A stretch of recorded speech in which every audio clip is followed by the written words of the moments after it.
Hello साथीहरू, आज चाहिँ मेरो कामबाट आएर दिनभरिको काम चाहिँ मोमो बनाउनु।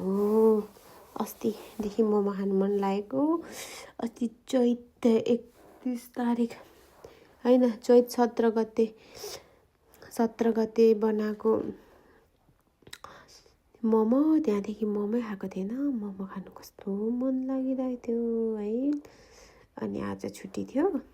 अनि लु जाता मोमो बनाएर खाइदिनु पर्यो भनेर किमा किन्नु गएर किमा ल्याएर प्याज काटी ओरी मोमो बनाएँ। अनि बनाइसकेपछि खाएँ, मिठो भएको थियो। यहाँ चाहिँ मैले भिडियोमा चाहिँ धेरै खाइनँ।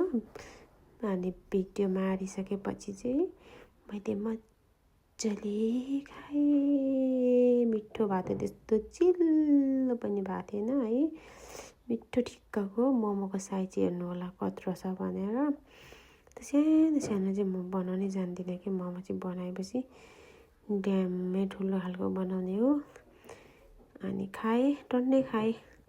यहाँ भिडियोमा चाहिँ मैले धेरै खाएन कि लामो भिडियो हुन्छ नि त है। अनि मलाई चाहिँ भिडियो गरेर खाइराख्नुभन्दा पनि भिडियो बिनै मजाले खानु मजा लाग्छ कि यो भिडियोमा चाहिँ। त्यति नै खाएँ मैले, कतिवटा खाएँ थाहै छैन।